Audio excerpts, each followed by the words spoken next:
Doctor Deepika ji Haryana से। राधे राधे। गुरुदेव भगवान आपके चरणों में कोटि कोटि नमन।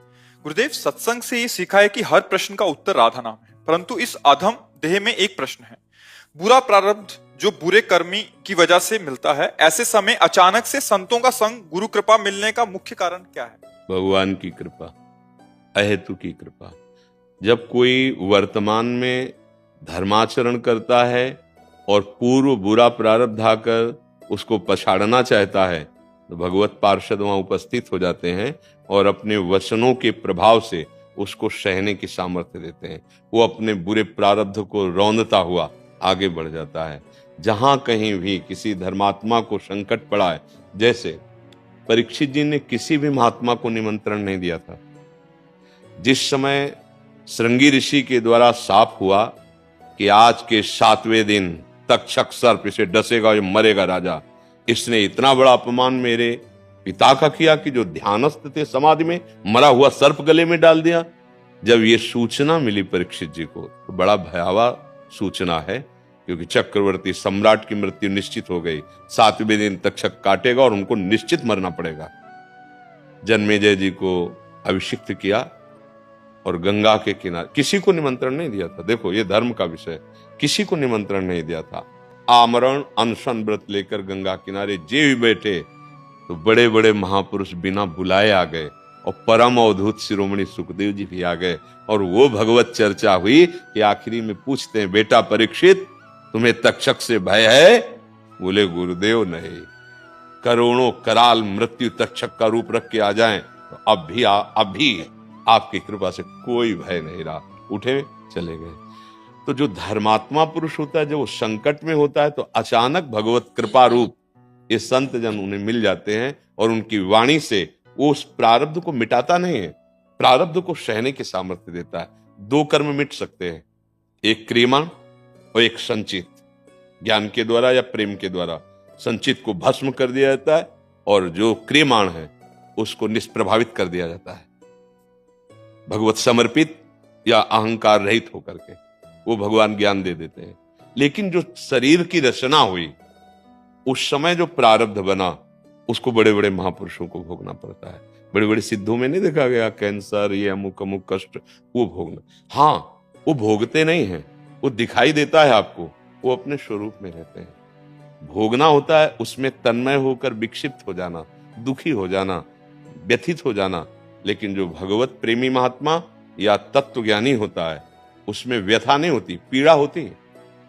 अगर शरीर में चोट पहुंची तो पीड़ा हो रही, बुखार है करेगा, लेकिन उसको दुख नहीं है, उसको व्यथा नहीं है, क्योंकि वो शरीर का दृष्टा मात्र होता है। शरीर में क्रिया हो रही है, अब ये भी तो प्राकृतिक है, ये प्राकृतिक, ये सच्चिदानंद की थोड़ी आवाज है। भोगने की सामर्थ्य आ जाती है। तो भगवान बड़े कृपालु, जब किसी धर्मात्मा पुरुष को कोई पूर्व प्रारब्ध साथ विपत्ति या संकट होता है, वहां कोई महात्मा पहुंच जाता है, क्योंकि भगवान के पार्षद हैं, हरि प्रेरित हैं। भगवान प्रेरित के चलो संभालो, क्योंकि धर्म पे चल रहा है तो धर्मो रक्षति रक्षिता। कोई महात्मा, कोई धर्मात्मा आकर उसे उपदेश के द्वारा परिपक्व कर देता है। इसमें प्रधानता भगवान श्री हरि की कृपा है। अपने भाग्य का विषय तो दुख सुख होता है, ये कृपा से प्राप्त होता है। जन जन के हृदय में सद्भावना की स्थापना हो, अधर्म वृत्तियों का नाश हो, सद्भावना का स्वरूप श्री भगवान के चरणों में रति या स्वरूप बोध।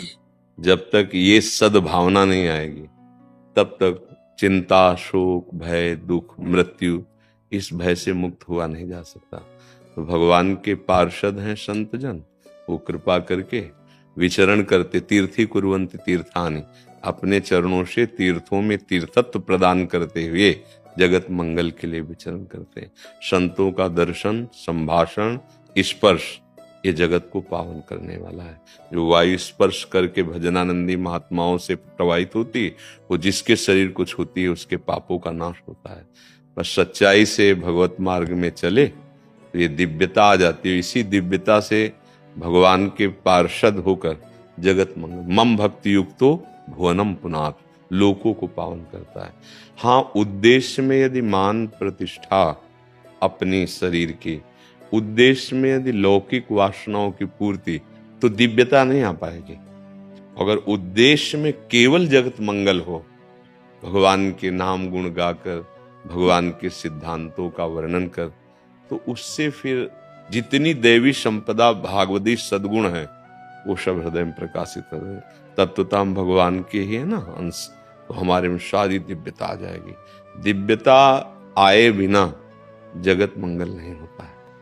हम भगवत पार्षद हैं, अपने स्वरूप का ज्ञान रहे और हमारा उद्देश्य केवल केवल जगत मंगल, जग मंगल गुण ग्राम राम के, भगवान के नाम रूप लीला धाम की महिमा का वर्णन ये जगत का परम मंगल करने वाला है। और ये संत जन ही करते हैं। जो देहाभिमानी जन है वो संतों की चाल को नहीं समझते हैं। वो डांटें या दुलार करें, दोनों में परम मंगल ही होता है। भगवान की विशुद्ध कृपा है कि अभी भगवान के पार्षद जन विराजमान हैं, धर्म के लिए अपने जीवन को अर्पित किए हुए हैं।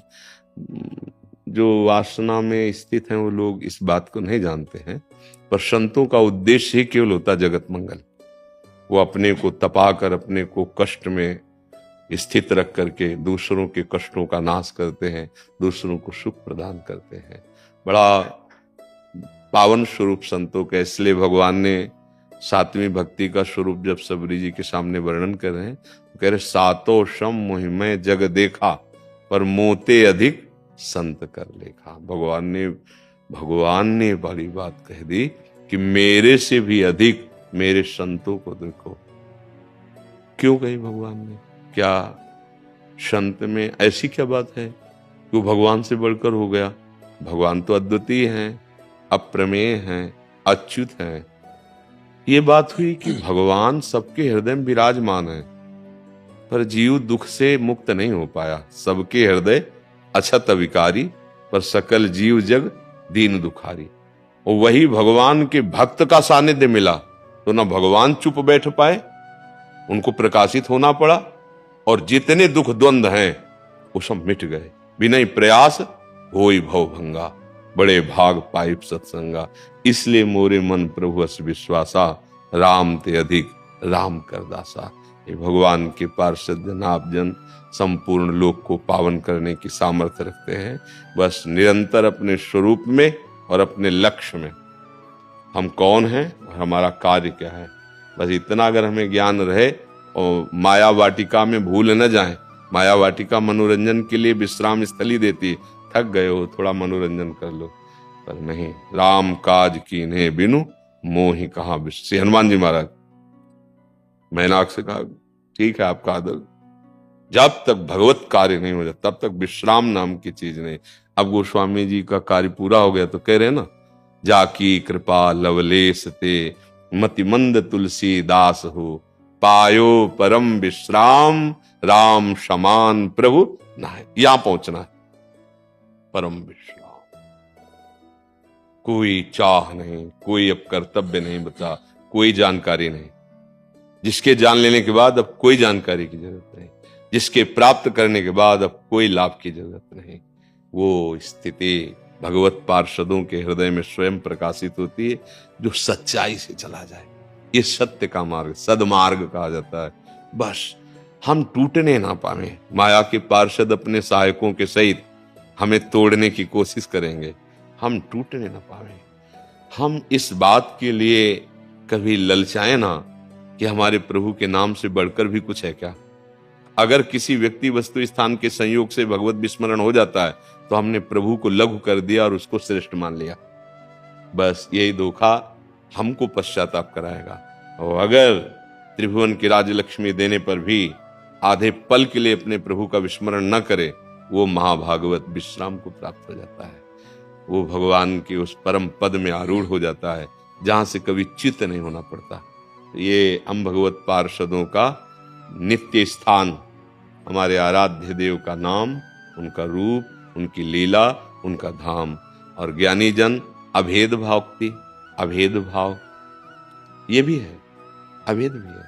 जैसे जल समुद्र की तरंग मिट गई तो बचा क्या? समुद्र ही तो बचा। तो भगवान ही अपने को एक हम बहुश्यामा का भाव मिटा दे तो वही एक बच गया।